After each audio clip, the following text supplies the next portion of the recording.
This is a huge week to improve your fantasy football team through the waiver wire. There is absolutely a league winner out there that you need to grab. Just quickly, let's talk about some key injuries that happened here in week number 4 that will impact fantasy football. Obviously, Malik Neighbors out for the year with the torn ACL. We'll talk about waiver wire pickups as a result of that injury. Lamar Jackson, currently unknown how serious his hamstring is. Maybe monitor that. And if you have him, have a backup quarterback ready to go off the waiver wire. Josh Jacobs did deal with a knee injury that kept him out a little bit during Sunday Night Football. I'll have to monitor that. Maybe look at Emmanuel Wilson on the waiver wire if you're a Josh Jacobs owner. Outside of that, names like Darnell Mooney, Tillman, Calvin Austin, these guys aren't starting. Lane Johnson, Joe Alt, important offensive linemen.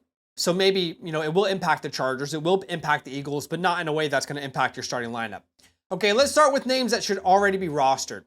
The names on your screen right now, I'm not going to spend any time because I don't want to waste your time, but if you're in a smaller league, these guys will take precedent to all the names that we're about to discuss. All right, let's jump into my number 1 pickup in week number 5 off the waiver wire. I do believe this has league winning potential. The only name this week that I will go hard on, as in blow a lot of your fab on, as spin the number 1 priority, no doubt about it. That is Mr. Woody Marks. So when I say go hard, if you're in a fab league, I'm willing to spend anywhere from 45 to 60% of my fab. Shoot, if you're in a situation where you lost James Conner and you have a lot of other injuries as well, and you're desperate for a running back, you might put that to 70, 80, I don't know. But the reality is Woody Marks looks like a potential league winner that is breaking out in front of our eyes. And look, I've been wrong on plenty of things this year. I will hold my hands up and I will say I am. That's just the nature of fantasy football. However, you can't say if you're a member of the FantasyLand community, if you've been watching my content, you can't say we didn't already give you the inside scoop on Woody Marks before he broke out. 2 weeks ago, we were talking about him on our stash video. 1 week ago, I mentioned him on our waiver wire video, begging you to take him seriously. And just days ago, before this week, last week started, he was our number 1 pickup on our stash video. Make sure you're subscribed and you've got the notifications on. We are beating the breakout every week on our stash video. Unfortunately, too many of you didn't see the vision. Just one of the many comments where people were like, why would I stash Woody Marks? Hopefully he's still on your waiver wire. We picked him up in the Flock League on the 16th of September and just waiting for him kind of to turn into this guy. So question, why am I so in? That's probably what you're asking. Well, he's been slowly but surely taking over this role in Houston. You can see the split in opportunities between Chubb and Woody Marks for the entire season. In week 1, 85% of the opportunities to Chubb. Then that goes to 80 to 60-40 in favor of Chubb. Then this week, the takeover, quote unquote, officially happened 40-60. And you can't even claim like, well, they were down in the game, so they had to use the pass catcher. No, they dominated that game. They absolutely beat the brakes off the Titans. The Titans didn't score a single point. It was Woody Marks' backfield. And, there was a question after the game to head coach D'Amico Ryans. He was asked by a reporter, will this be a timeshare? He said, look, we'll look at it. Once we look at the film, we'll see which guy gives us our best chance. And he goes on and says more. You can pause the screen and watch this. But this week, the full takeover happens, okay? 40 snaps compared to 30 for Nick Chubb. He had 23 total opportunities, 15 for Nick Chubb. And man, he turned those opportunities into fantasy gold. Almost 28 PPR points, 13 coming on the ground, 15 coming through the air, a true dual threat in PPR leagues. This guy could be an absolute cheat code. He could be the reason you sort out your running back problems or your flex problem. And by the way, this usage in the air, 5 targets this week, that is not a fluke. This is a guy that was dominant in college, catching passes out of the backfield. Over 240 receptions as a running back in college at Mississippi State, at USC. Incredible player that's starting to break out in front of our eyes. Don't forget that this team actually sent a 3rd round pick in next year's draft to get Woody Marks in this year's draft. They saw something special in him. And if you watch the tape, you're going to see a special player as well. I believe the Woody Marks breakout is officially here. They do play Baltimore next week. We've seen Baltimore get ran all over by every single team. Shoot, guys, Isaiah Pacheco. Yeah, Isaiah Pacheco just had a good game in fantasy football, and it was against the Baltimore Ravens. So again, I'm willing to go hard, man. All right, you miss 100% of the shots you don't take. Broke money don't make none. We're going to be aggressive on Woody if he's out there. Okay, let's jump to my second pickup. Now, there is a drop-off here in waivers this week. Woody's a clear top name. However, there are still valuable guys on the waiver wire. For example, Wan'Dale Robinson. Not as aggressive on him, 10 to 15, maybe 20% of your fab at most if he's out there on the waiver wire. As we know, obviously Malik Neighbors goes down with the injury, so he's not going to be back for this team this year. Shout out to Ryan Heath over on Twitter. He actually noted the Giants' target share from the pretty much the time that Malik Neighbors went down. From that point onwards, you can see Wan'Dale Robinson, 30.8% of the target share. Right tied with him, actually, Theo Johnson. So if you want to stash Theo in some deeper leagues, that's pretty interesting. But Wan'Dale, the clear number one when Malik Neighbors went down with that injury. He had 5 targets. Now, it wasn't the best fantasy days. It ended up being just 4.4 fantasy points. But we have seen plenty of safe, flexible games from Wan'Dale Robinson. I mean, half of his games have been fine, flexible plays this year. Week 1 versus Washington, Week 2 versus Dallas. They've got a great matchup in Week 5 versus New Orleans where he will be the number 1 wide receiver. He's a flexible name moving forward, and that is worth a lot in a lot of your leagues out there if you're in a start 8, start 9, whatever the case may be.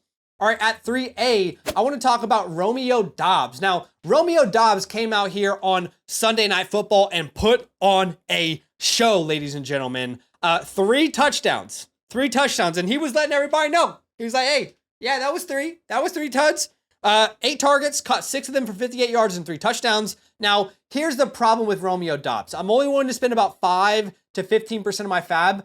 You're not going to be able to play him this week. You're not. He's not going to be in your lineups this week. Why? Because he's officially on a bye. So you're not going to have him in your lineups. However, in Week 6, he plays Cincinnati, then Arizona, then Pittsburgh, then Carolina. Those are some decent matchups where you could flex him. He looks like, at the moment, probably the favorite for Jordan Love, but that could have been matchup based. So again, be very cautious because you can't play him this week, but I'm willing to spend 5 to 15% of my fab, and maybe you can get him cheaper if people in your leagues are realizing, well, I can't play him anyway. All right, at 3B, let's talk about Kenneth Gainwell. Now, the question for Kenneth Gainwell is, does his performance, how well he played, does it impact this rotation at all moving forward? Has he earned a bigger role alongside Jaylen Warren? Because when Jaylen Warren was a surprise inactive, nobody really saw that coming. Kenneth Gainwell dominated, right? He played 41 of 53 snaps. He had 25 total touches, and oh boy, did he convert on those touches. 31.4 fantasy points, almost 100 yards on the ground, 2 touchdowns, as well as 35 receiving yards, 6 catches. The dude was a monster. I mean, looking like a little Alvin Kamara out there. Now, again, does this incredible performance versus a great defense mean that he's going to get more involved over the course of the next couple weeks? Maybe. That's why I think he's worth rostering, because it's so hard to find running backs that are even worth flexing at this point. Now, again, same thing with Romeo Doubs. You have to keep in mind, Kenneth Gainwell is going to be on a bye week. Now, how do I read this situation? I read it as Jaylen Warren will still be the guy after the bye week. So this could be a little bit of fool's gold. So be cautious spending anywhere over 10% of your fab. But, you got to buy a ticket to ride the train, right? And not every train is going to take you to a destination you really want to be at.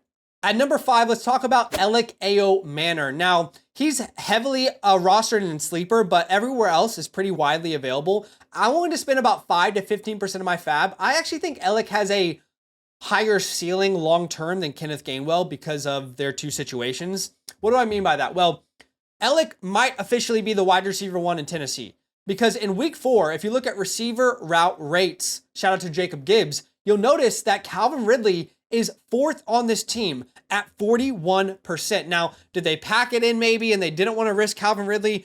I don't know, but he wasn't out there, and it's not like Calvin Ridley's done anything impactful this entire year, but Alec A.O. Manor every single week is out there, an important part of the offense. 79% of the snaps, 73, 74, 7, 6, 5, 7 from a target perspective, 2 touchdowns in 4 games, The breakout is well and truly here.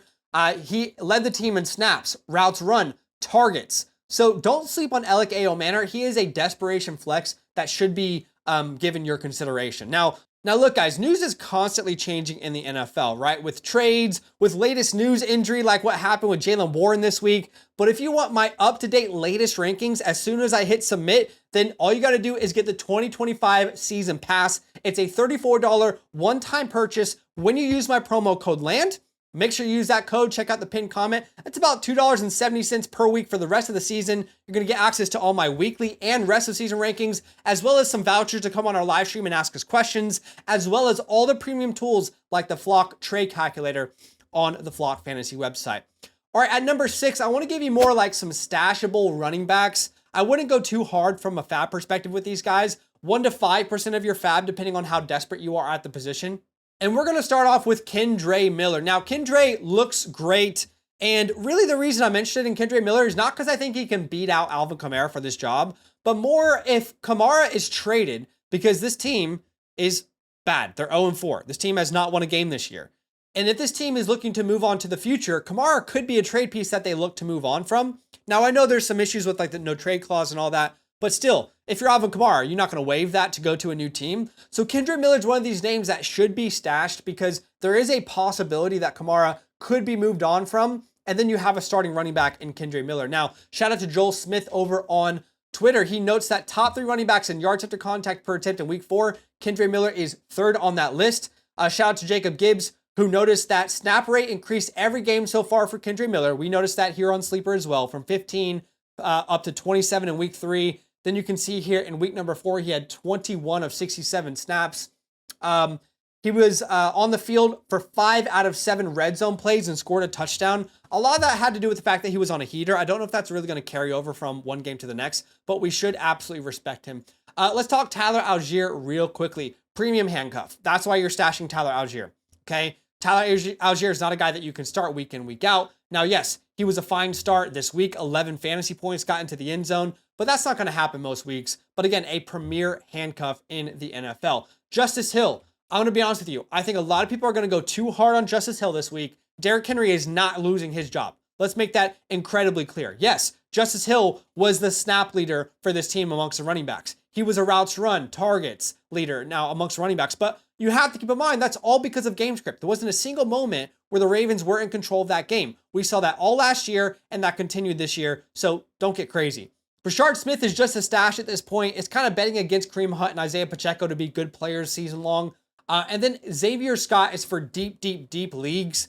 He had 7 targets on Sunday in Dublin and showed that he could make an impact as a receiver out of the backfield. All right, how about wide receivers that I'm looking to stash? Well, we're going to start off with Darius Slayton. He is the most obvious beneficiary of Neighbors' injury for fantasy football. Now, if you think about it, here on Sunday, Darius Slayton had 66 snaps, second to Wan'Dale in routes run, as well as targets, 4 targets out of just 20 passing attempts. So in situations where the Giants are going to need to throw the ball more, we could see Darius Slayton have a serious role in this offense, especially if they're going to allow Jackson Dart to air it out downfield. So he's more of a stash that you could play in a desperate spot. Luke McCaffrey. Now, the Luke McCaffrey situation is weird. I'm not going to lie to you. He only played 21 snaps. He's only really playing in the slot. He only had 3 targets. But I mean, if you look at Luke McCaffrey in the last couple weeks, he has started to really show some value, right? 3 targets in back-to-back weeks, 56 yards in week 3, 21 yards in week 4, touchdowns in back-to-back weeks. Could there be a role that's developing for Luke McCaffrey, especially with an injury to Terry McLaurin? Could there be value? He's a stash more than anything.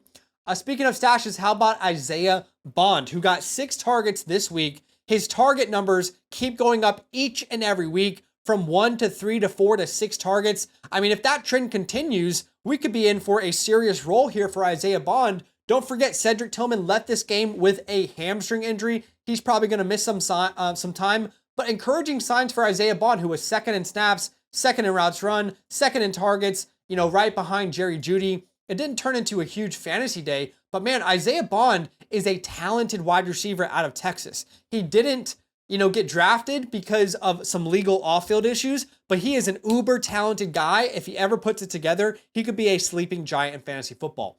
Okay, let's talk about Demarcus Robinson here. Now, unfortunately, Demarcus Robinson, didn't have a huge game. He only played 25 snaps, but Ricky Pearsall is dealing with an injury. Juwan Jennings is dealing with an injury. So there's a scenario here where Demarcus Robinson in the future could become a serious flexible name. Jeff Mueller on Ricky Pearsall, where he talked about his injury, said it's a right PCL sprain with risk of costing him playing time. So it's something that we definitely need to take seriously.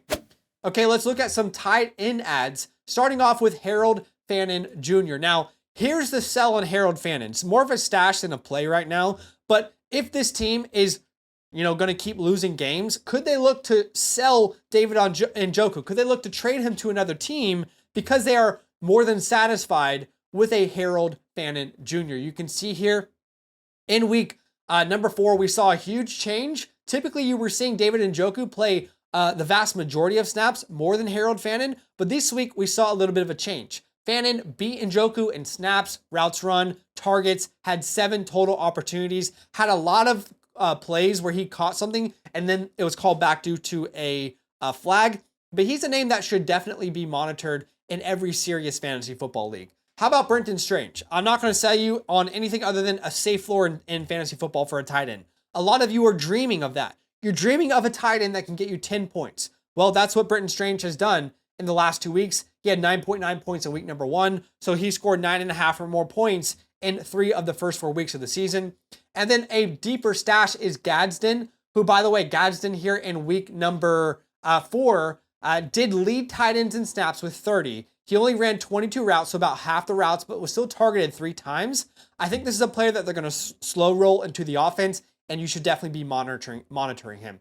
Okay, Jackson Dart, despite losing Malik Neighbors, showed a lot of promise, specifically as a rusher on the ground. They used him a ton in the RPO. He had almost 20 fantasy points. Not a lot of passing attempts, but they were up in the game. But no turnovers, a passing touchdown, a rushing touchdown. He showed plenty of upside. Okay, let's move on to these defensive streamers for week number 5. We've got the Lions at the Bengals, the Cardinals versus the Titans, the Bills versus the Patriots, and the Colts versus the Raiders. Those are all names that I would love to go out there and grab in week 5 and see what they can do for my fantasy football team. And we're going to end this list with some deep league stashes. If you're in a 14, 16 team league, these are guys that you can keep your eye on in fantasy football. But guys, I appreciate you so much for watching the video. Do me a favor, hit that like button to show some love. Subscribe if you like the content, and I'll see you guys in the next video. Nothing but love. Draft with me every night this week on the FastDraft app, where there are thousands of dollars to be won weekly. Getting started is easy. Download the FastDraft app, use the promo code LAND at signup to get your deposit match up to $50. That's up to 10 free entries on us. And when you finish your first DFS contest, I'll send you my weekly rankings completely free. Check out the link in the pinned comment to start drafting today.